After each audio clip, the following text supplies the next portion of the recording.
अहंकारी का स्वभाव कैसा होता है कि हजारों लोग उसकी जय जयकार कर रहे हैं, प्रणाम कर रहे हैं, उनको नहीं देखता। लेकिन अगर एक आदमी ने भी प्रणाम नहीं किया तो कहता अच्छा इसने हमको प्रणाम नहीं किया। आज जैसे ही आकर के देखा सब खड़े हैं लेकिन 3 लोग नहीं। गौर से देखा, सोचने लगा ये तो नारायण है, ये तो हमारे दादाजी हैं। कोई बात नहीं, नहीं खड़े हुए तो ब्रह्मा जी को देखा, ये तो हमारे पिता हैं। और भैया बेटा कितना भी बड़ा अधिकारी क्यों न बन जाए, कितना भी ऊंचा पद प्राप्त क्यों न कर ले, लेकिन वो पिता के लिए तो बेटा ही रहता है। ये भी खड़े नहीं हुए, कोई बात नहीं। और जैसे ही भोले बाबा को देखा, बोले ये शंकर, ये हमारा दामाद, ये हमें देखकर खड़ा नहीं हुआ। और भाई ससुर का जो स्थान है वो दामाद से ऊंचा होता है, क्योंकि वो पत्नी के पिता होते हैं। ससुर का स्थान हमेशा ऊंचा होता है। ये बात अलग है कि कहीं परंपरा ये है कि कहीं ससुर दामाद के पैर छूते हैं तो कहीं दामाद ससुर के छूते हैं, कहीं देवर भाभी के तो कहीं भाभी देवर के, कहीं मामा भांजे के तो भांजा मामा के चरण छूते हैं। ये अपने अपने यहाँ की परंपरा है। लेकिन आज जब भोलेनाथ खड़े नहीं हुए तो क्रोध से भर गया और खड़े होकर के कहने लगा कि श्रूयताम धर्म सर्वस्व। बोले सारी प्रजा सावधान होकर के सुन लो कि कभी अच्छे व्यक्तियों में दुष्ट व्यक्ति को नहीं बिठाना चाहिए, कभी अच्छे व्यक्तियों में दुष्ट को नहीं बिठाना चाहिए। लोग कहने लगे भैया यहां कौन आ गया, आपस में काना फंसी होने लगी। बोले ऐसा कौन आ गया? बोले तुमको दिखाई नहीं देता, ये मेरा दामाद, ये शंकर।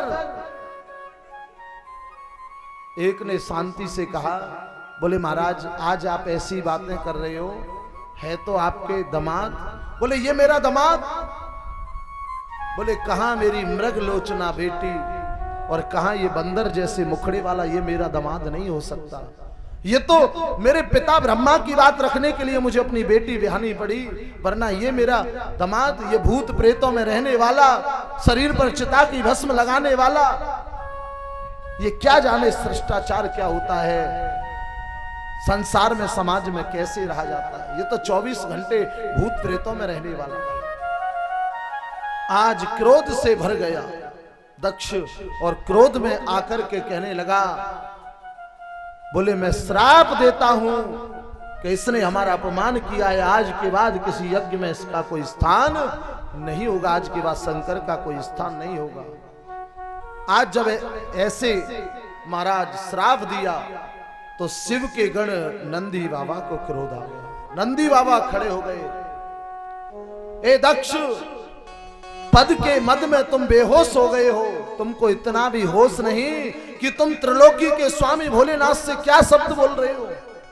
तुमको बड़ा अभिमान है, बड़ा मैं करते हो। मैं भी श्राप देता हूं कि तुम बकरा बन जाओ, तुमको बकरे का मुख लग जाए। जैसे ये बात यज्ञ के महाराज आचार्य भृगु ऋषि ने सुनी, भृगु ऋषि कहने लगे, ओ शिव के गढ़ नंदी, ससुर दामाद की लड़ाई और तू इनके बीच में बोलता है। मैं भी श्राप देता हूं कि शिव के गण पाखंडी हो जाए। नंदी बाबा कहने लगे, बोले तुम्हारे जैसे चाटुकार ब्राह्मण जो लोभ में आकर सही को सही गलत को गलत नहीं कह सकते, मैं ब्राह्मणों को श्राप देता हूं कि आज के बाद ब्राह्मण सर्वभक्षी हो जाएं, भिखमंगे हो जाएं, इनको भीख दो। महाराज था सम्मान सभा और श्राप सभा बन गई। भोले बाबा ने सोचा ये जो कुछ हो रहा है हमारी वजह से हो रहा है। अपने गणों को लेकर वहां से चले गए। बोले शांति तभी होगी जब हम यहां से चले जाएंगे। लेकिन इतनी बड़ी बात हो गई, जब दक्ष गाली दे रहे थे तो नंदीश्वर को क्रोध आया था। उन्होंने कहा था बाबा आप कहो तो इनकी अकल ठिकाने लगा दो। भोले बाबा कहने लगे, बोले नंदी भैया गाली जो दे रहे हैं वो ससुर जी हैं, और ससुराल की गाली तो हर किसी को सुननी पड़ती है।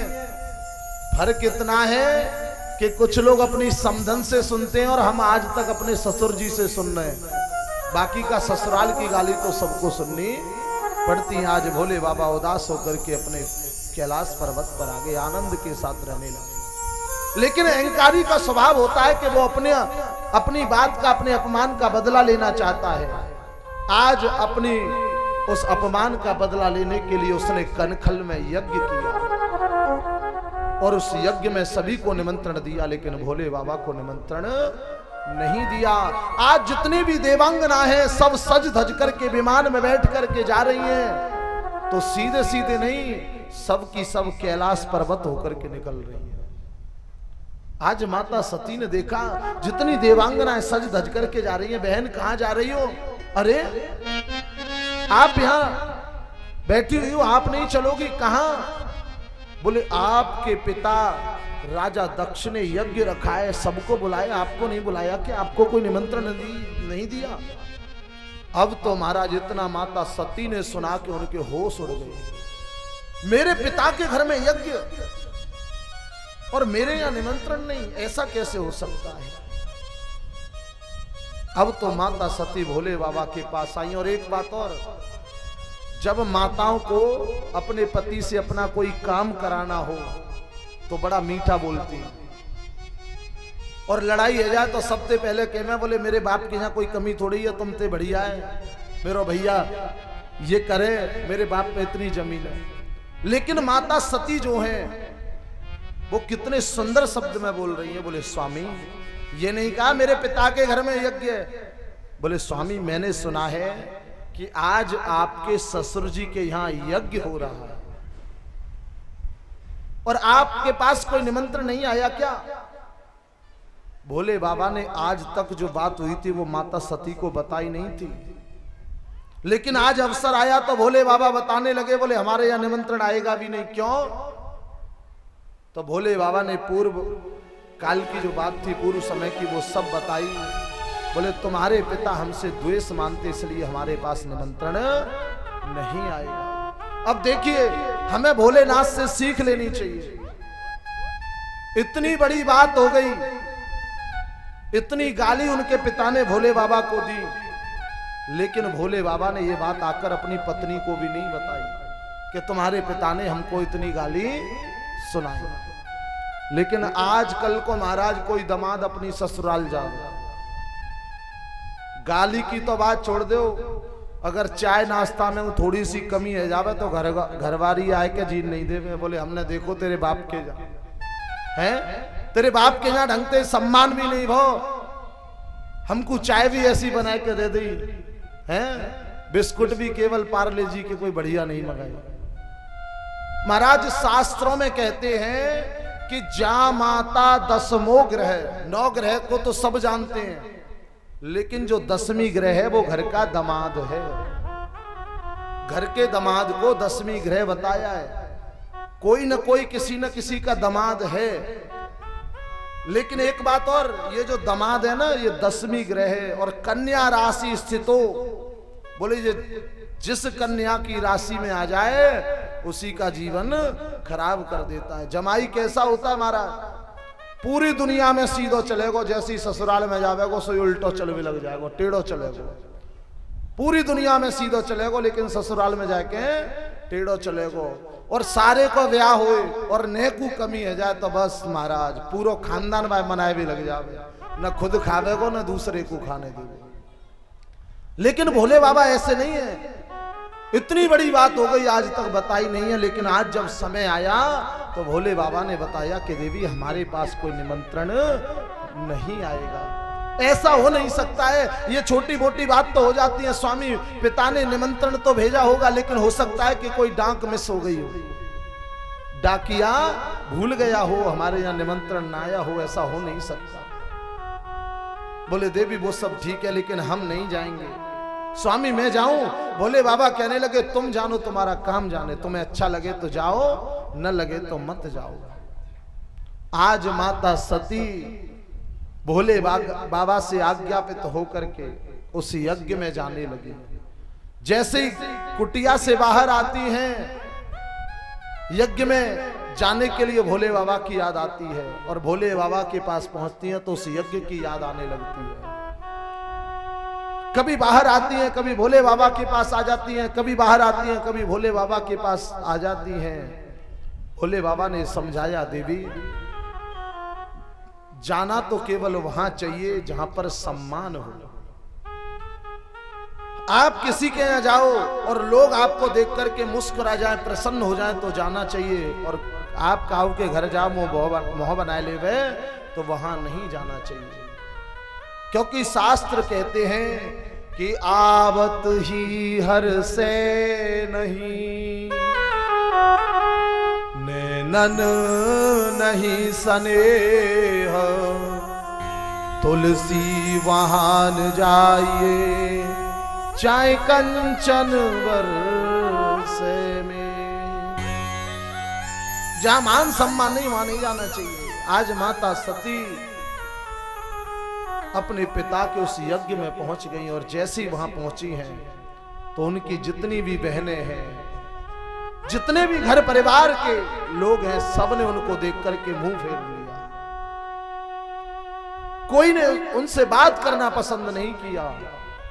लेकिन जैसे उनकी माता ने उनको देखा है तो उनकी माता बड़ी प्रसन्न हुई और प्रसन्न होकर के आज माता ने उनको हृदय से सादर भले मिली एक माता, सादर भले मिली एक माता, सादर भले मिली एक माता, ओ सादर भले मिली एक माता, सादर भले मिली एक माता, सादर भले मिली एक माता, भगिनी मिली बहुत मुस्काता, ओ भगिनी मिली बहुत मुस्काता। आज महाराज बहनें जो हैं उन्होंने भी मुंह मोड़ लिया, एक दूसरे से बात करती हैं। बोले अगर हमारे पति को निमंत्रण नहीं जाता तो हम कभी पिता के घर नहीं आती। और एक इसको देखो, इसको बुलाया नहीं फिर भी आ गई। महाराज आज के समय में बहनों में भी कंपटीशन है। घर में कोई प्रोग्राम हो तो एक बहन अगर 3000 की साड़ी पहनेगी तो दूसरी 6000 की। बोले तोते कम थोड़ी। महाराज बहनों में भी ईर्ष्या है आज के समय में। पहले की बहनें ऐसी होती थी कि अगर छोटी बहन की स्थिति थोड़ी कमजोर है तो उसको अपने वस्त्र देती थी, बहन तू भी पहन ले। लेकिन आजकल की एक दूसरे को नीचा दिखाना चाहती है। अब जितनी भी बहनें हैं सब देख करके आपस में हंस रही हैं। बोले देखो बिना पति को निमंत्रण दिए बिना बुलाई आ गई। हम होती तो हम कभी नहीं जाती। लेकिन उनकी माता ने उनको हृदय से लगाया, क्योंकि माँ एक ऐसी दुनिया है, माँ एक ऐसी चीज है कि उसकी कितनी भी संतान हो और कैसी भी हो, माँ के हृदय में सबके लिए बराबर का प्रेम होता है। माँ सभी से बराबर प्रेम करती है। अरे सती तू आ गई। हाँ माँ। आज दोनों मिली और जैसे ही माता सती वहां पहुंची, जहाँ यज्ञ हो रहा है, जाकर के देखा सभी का यज्ञ का स्थान है लेकिन भोलेनाथ का कोई स्थान नहीं है। और जैसे ही दक्ष ने माता सती को देखा, मुंह टेढ़ा कर लिया, बोला भी नहीं, बात भी नहीं की। आज माता सती ने देखा इसने भोलेनाथ का इतना अपमान किया। आज माता सती कहती है, अरे दक्ष आज पिता नहीं कहा। अरे दक्ष जो शिव का द्रोही वो मेरा द्रोही है। शिव द्रोही मम दास कहावा। जो शिव का द्रोही वो मेरा द्रोही है। जो एक बार शिव अपने मुख से उच्चारण कर लेता है उसके 3 जन्मों के पाप उसी क्षण जल करके नष्ट हो जाते हैं। और तूने उनसे द्रोह किया, उनसे द्वेष किया, अब मैं इस कलेवर को रखना नहीं चाहती। क्यों? जब तक मेरा शरीर रहेगा तब तक लोग मुझे दक्ष कुमारी कहकर के पुकारेंगे, और जो शिव का द्रोही वो मेरा द्रोही, मैं उससे कोई संबंध नहीं रख सकती। सुखदेव जी कहते हैं परीक्षित आज क्रोध में आकर योग अग्नि को प्रकट किया और अपने शरीर को जला करके भस्म कर लिया। आज माता सती ने अपने शरीर को जला, जो साथ में भूत प्रेत गण आए थे उन्होंने यज्ञ में विध्वंस करना चाहा, लेकिन यज्ञ के आचार्य भृगु ऋषि ने ऐसी मंत्र शक्ति, रणछोड़ मंत्र की शक्ति दी कि सब भूत प्रेत वहां से वापस भाग गए। अब तो जैसे ही महाराज ये घटना हुई कि नारद जी सीधे भोले बाबा के पास कैलाश पर पहुंच गए। महाराज आजकल जो पत्रकार है ना, उस समय के जो पत्रकार थे संवाददाता, वो नारद जी थे। और ये पत्रकार की भाषा शैली पर, उसकी योग्यता पर आधारित करता है कि वो खबर को किस प्रकार से प्रकाशित करेगा। आज नारद जी पहुंच गए, जाकर के कहने लगे भोले बाबा कमाल हो गया, क्या हुआ? बोले बाबा जैसे हम थे वैसे आप हो गए। मतलब? बोले मतलब ये हमारा तो विवाह ही नहीं हुआ था, लेकिन आप तो विवाह होने के बाद भी हमारे जैसे हो गए। हुआ क्या? बोले दक्ष ने आपको निमंत्रण नहीं दिया, लेकिन आपकी धर्मपत्नी नहीं मानी, वो गई।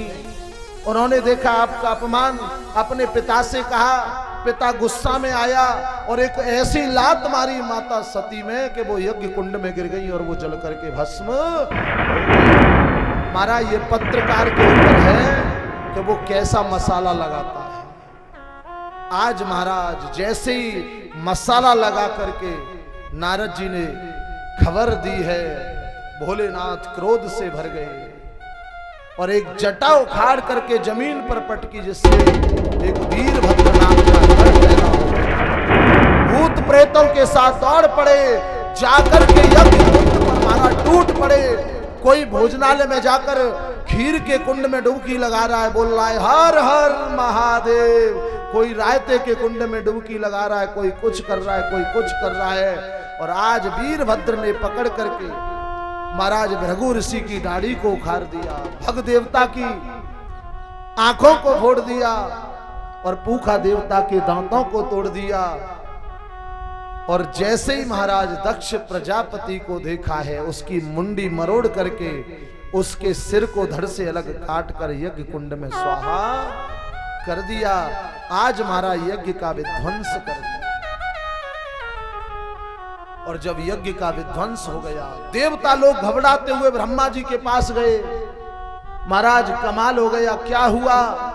बोले ऐसे ऐसे घटना हो गई, यज्ञ जो है बीच में ही छूट गया, यज्ञ पूरा करवाओ। ब्रह्मा जी कहने लगे कोई बात नहीं, भोलेनाथ तो आज तो से शीघ्र प्रसन्न हो जाएंगे, चिंता मत करो।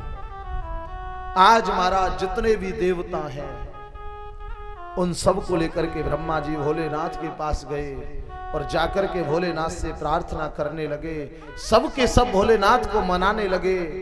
तो हम और आप भी बड़े सुंदर भाव से भोलेनाथ को मनाएंगे, सब के सब मिलकर के मना रहे हैं। बम बोले बम बोले बम बम बम, बम बोले बम बोले बम बम बम, बोले बम बोले बम बम बम, बोले बम बोले बम बम बम, बम बोले बम बोले बम बम बम, बम बोले बम बोले बम बम बम, बम बोले बम बोले बम बम बम, बोले बम बोले बम बम बम।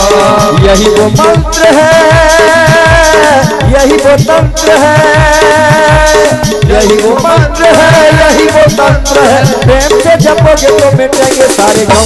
तुम हाथी बन बम भोले बम भोले बम बम बम, बम भोले बम भोले बम बम बम, बम बोले बम बोले बम बम बम, बम बोले बम बोले बम बम बम, बम भोले बम भोले बम बम बम, बम भोले बम भोले बम बम बम, बम बोले बम बोले बम बम बम, बम भोले बाबा ओम नमः शिवाय, ओम नमः शिवाय।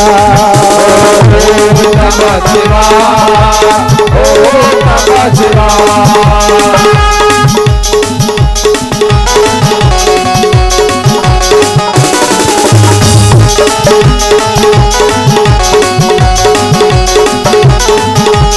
दक्ष प्रजापति जब हुंकारा, रसूल से शीश उतारा, रसूल से शीश उतारा, रसूल से शीश उतारा। ओ माफी मांगी होश में आए, बकरे का तब शीश लगाए, बकरे का जब शीश लगाए, बकरे का जब शीश लगाए। आशुतोष भोले बाबा भय परेशान, आशुतोष भोले बाबा भय परेशान।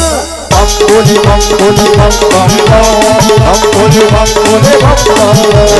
भोले बाबा, हम भोले बाबा। यही वो मंत्र है, यही वो तंत्र है, यही वो मंत्र है, यही वो तंत्र है, यही वो मंत्र है, यही वो तंत्र है। प्रेम से जपोगे तो मिटेंगे सारे गम। भोले बम भोले बम बम बम, हम भोले बम भोले बम बम बम। भोले बाबा।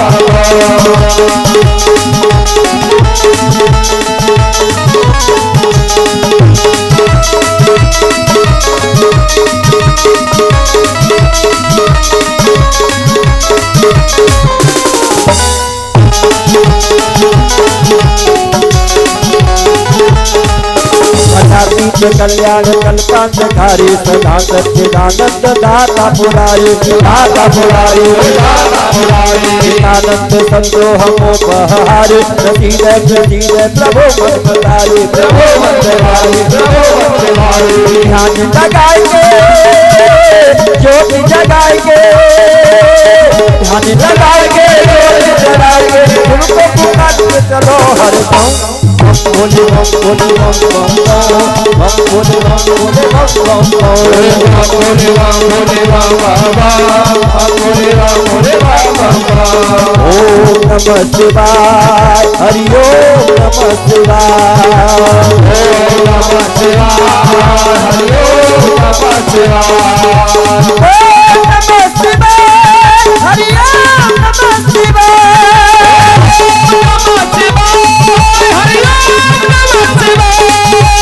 ओम नमः शिवाय, हरि ओम नमः शिवाय। बोलिए शंकर भगवान की जय हो। नमः पार्वती पते हर हर महादेव शंभो।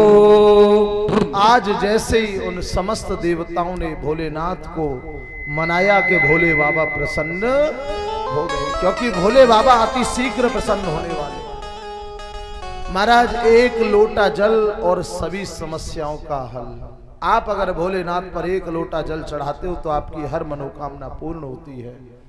भोलेनाथ जैसा कोई महाराज आज तो शीघ्र प्रसन्न होने वाला नहीं है। भोले बाबा कैसे हैं? आप जल चढ़ाओ तो प्रसन्न, धतूरे चढ़ाओ तो प्रसन्न, और महाराज पीली कन्नेर के फूल चढ़ाओ तो प्रसन्न, दूब घास चढ़ाओ तो प्रसन्न, बेलपत्र के पत्ता चढ़ाओ तो प्रसन्न, और भोले बाबा शिवलिंग पे खड़े हैं कि मंदिर के घंटा खोल ले जाओ तो प्रसन्न। भोलेनाथ तो भोलेनाथ है हमारा।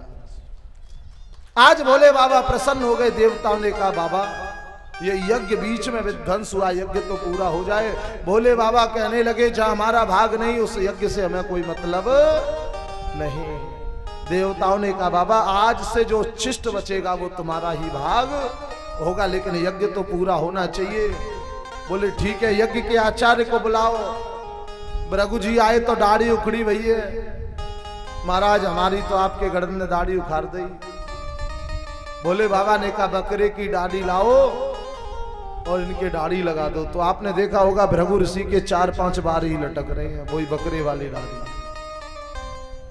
भग देवता को बुलाया, मेरी तो आंख फोड़ दी। भोले बाबा ने कहा आज से मित्र की दृष्टि से देख पाओगे। पूखा देवता को बुलाया, महाराज मेरी तो बत्ती सी गई। बोले आज से सतुआ घोर घोर करके पीना। जीवन यापन हो जाएगा।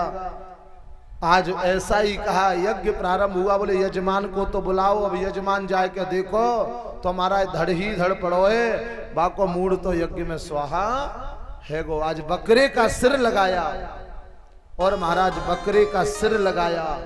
जैसे ही उस दक्ष के बकरे का सिर लगा और दक्ष की भाषा बदल गई। भोले बाबा हंसने लगे, बोले हमारे ससुर जी की तो भाषा ही बदल गई।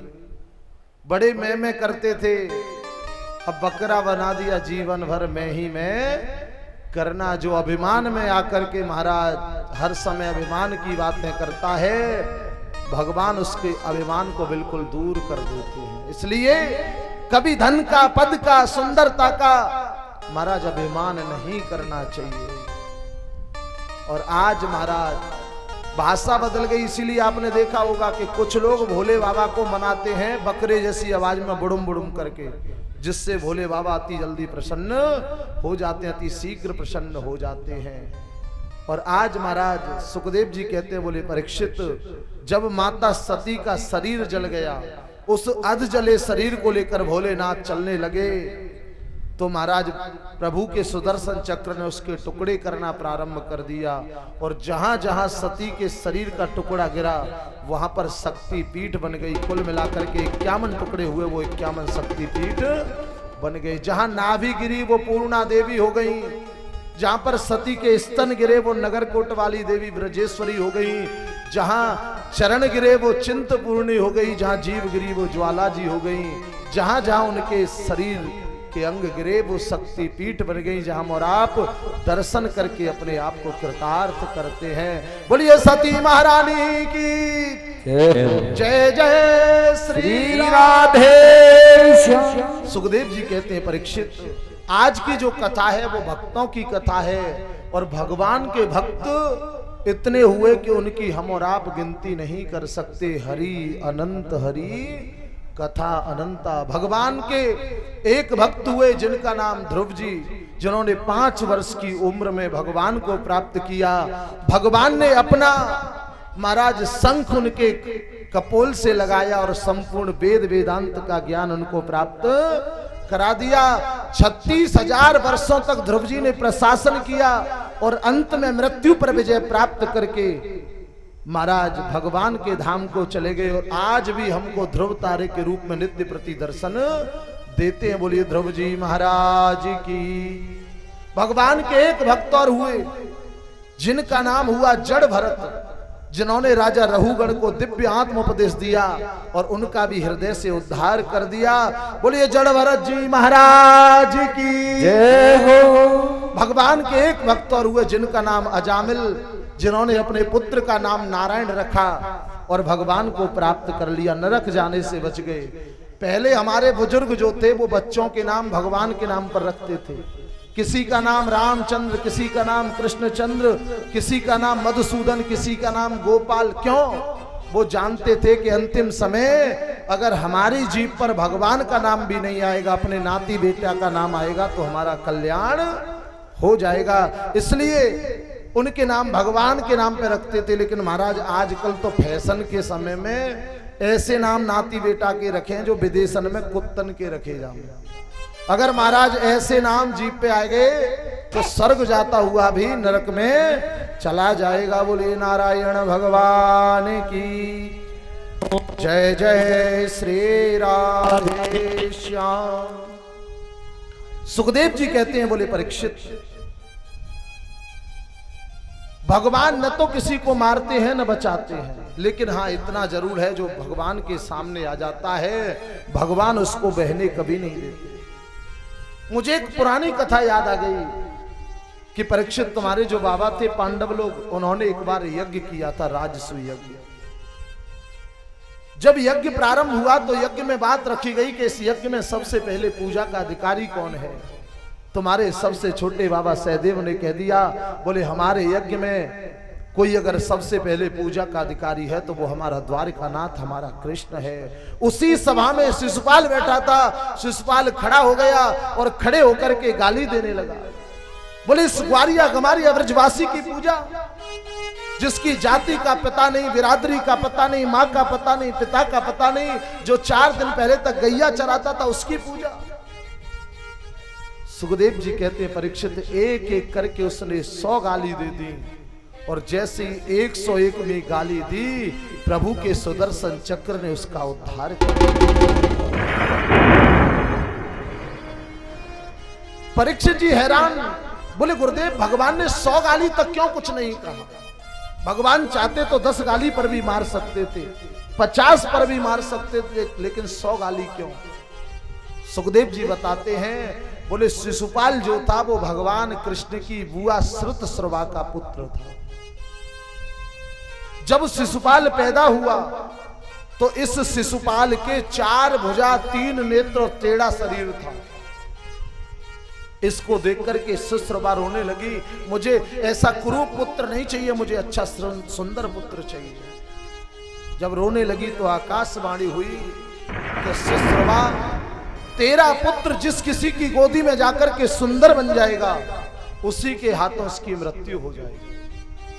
अब तो जो कोई सुश्रवा के सामने आता शिशुपाल को उसी की गोदी में दे देती, जो कोई सामने आता उसी की गोदी में दे देती। एक बार द्वारकानाथ आ रहे थे और जैसे ही द्वारकानाथ आए सुश्रवा ने शिशुपाल को गोदी में दे दिया। लाला कन्हैया देखिए तेरा भैया है, जागू गोदी में ले ले। आज कन्हैया ने जैसे गोदी में लिया, सुखदेव जी कहते हैं परीक्षित जो शिशुपाल टेढ़ा मेढ़ा था वो परम सुंदर बन गया। बोलिए द्वारकानाथ भगवान की जय हो। और जैसे ही सुंदर बना सुश्रवा को याद आ गई आकाशवाणी की बात, बोले जिसके द्वारा ये सुंदर होगा उसी के हाथों इसकी मृत्यु हो जाएगी। कहने लगी कन्हैया देख ये तेरा छोटो भैया है, अगर ये कोई अपराध भी कर देवे ना तो जाकू कछु कहियो मत, मारियो मत। कन्हैया कहने लगे बुआ आप ऐसी बात क्यों करती हो? बोले नहीं लाला देख मैं हाथ जोड़ के तो से प्रार्थना करूं। कन्हैया कहने लगे बुआ 1 2 5 10 अपराध की तो बात छोड़ो, मैं आपको वचन देता हूं कि अगर ये शिशुपाल 100 अपराध भी कर देगा तब भी मैं इससे कुछ नहीं कहूंगा, और जिस दिन 101 हो गए इसको छोड़ूंगा नहीं। आज जैसे 101 गाली हुई मेरे प्रभु ने उसका उद्धार कर दिया। ये बात बड़ी नहीं है कि भगवान ने शिशुपाल को मार दिया, भगवान ने उसको मुक्ति कौन सी प्राप्त करा दी? सायुज्य मुक्ति।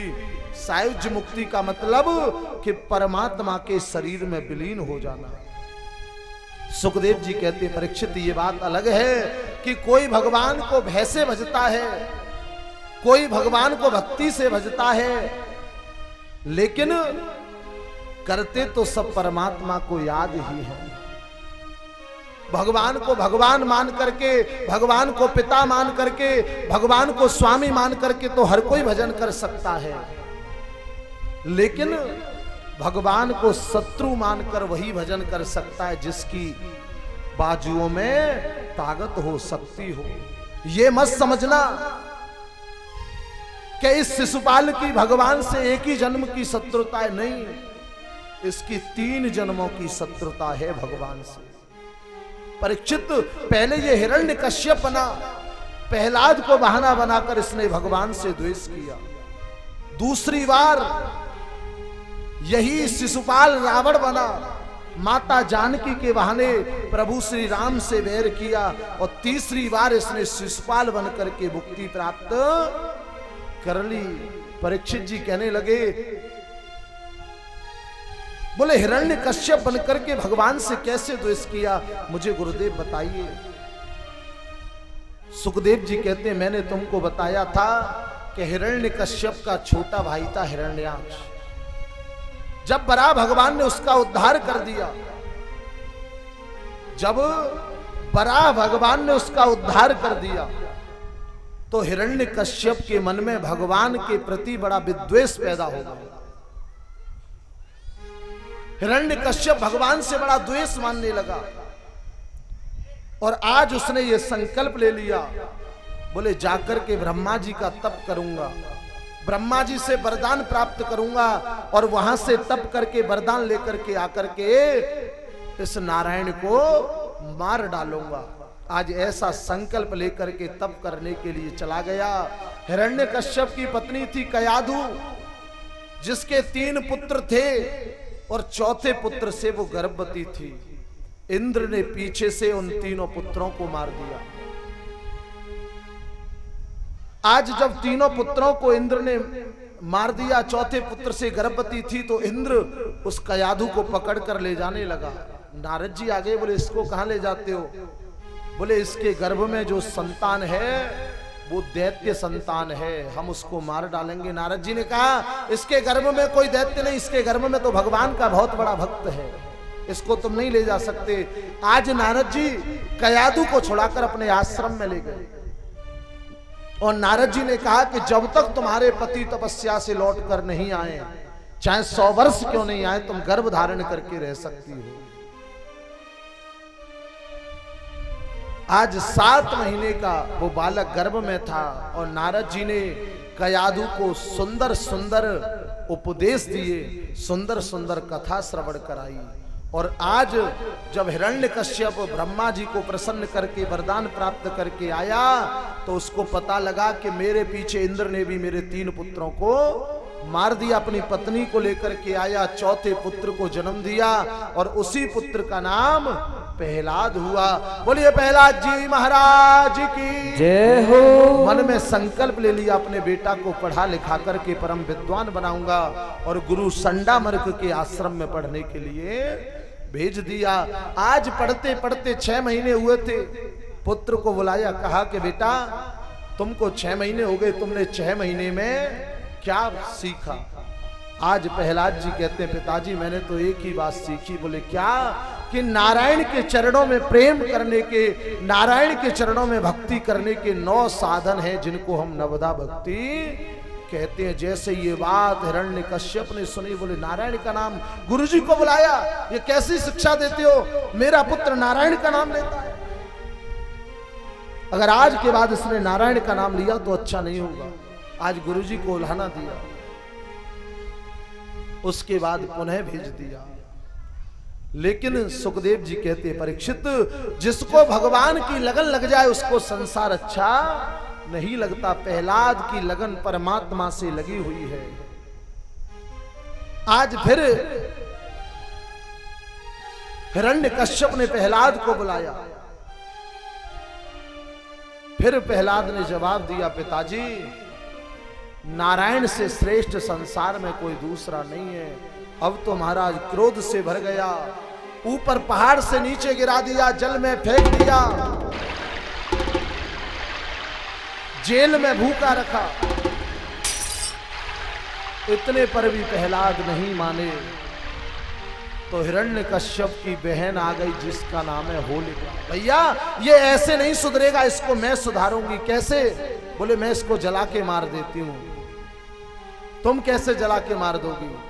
बोले मेरे पास एक ऐसी चादर है, मैं उसको ओढ़कर अगर अग्नि में बैठूंगी तो मैं बच जाऊंगी, ये जल करके मर जाएगा। आज चिता बनाई और उस चिता में होलिका प्रहलाद जी को अपनी गोदी में लेकर के बैठी और जैसे ही चिता जली, प्रहलाद ने प्रभु का ध्यान किया, बड़ी जोर से हवा चली और जो चादर थी वो चादर उड़ करके प्रहलाद जी के ऊपर आ गई। प्रहलाद जी चादर में लिबड़ गए, होलिका जल करके भस्म हो गई और प्रहलाद जी जिंदा बच गए। बोलिए नारायण भगवान की जय हो। जय जय श्री राधे श्याम। आज महाराज बहुत प्रयास किए मारने के, लेकिन प्रहलाद जी का बाल बांका नहीं हुआ। आज छोटे छोटे दैत्य, जो दैत्य पुत्र पढ़ रहे थे, वो साथ में आ गए। भैया तुमको इतना कष्ट दिया जाता है प्रहलाद जी, और आप उस नारायण के नाम के भूलते क्यों नहीं हो? ये नारायण कौन है? हमको प्रतिष्ठा प्रशंसा मिलती है अपने रिश्तेदारों से, दूध घी मिलता है गाय भैंस से, फिर ये नारायण कौन है? आज प्रहलाद जी बड़ा सुंदर उपदेश देते हैं, कहते हैं कि घरानी भूमोपसबो हि गोष्ठे नारिग्रहे द्वारि सखा शमशाने देहेश्चितायां परलोक मार्गे धर्मानुनो गच्छति जीवैसा। भैया घरानी भूमो, घर जाए वहीं रह जाएगा, भूमि जाए वहीं रह जाएगी, पशु वाहन जहां है वहीं रह जाएंगे। घरानी भूमो पशवो ही गोष्ठे नारिग्रहे द्वारे सखा शमशाने। हमारी जो नारी है, हमारी जो पत्नी है, वो घर के द्वार तक रहेगी और हमारे जो मित्र सखा हैं वो शमशान तक साथ जाएंगे। ये शरीर चिता तक साथ रहेगा, उसके बाद अगर रहेगा तो वो नारायण का नाम रहेगा, वो प्रभु का भजन रहेगा। अच्छा भैया तुम इतने विद्वान कैसे हो गए, हम कैसे नहीं हुए? प्रहलाद जी कहने लगे मेरे गुरु संडामर्क नहीं, मेरे गुरु तो नारद जी हैं। उन्होंने पूर्व काल की कथा बताई।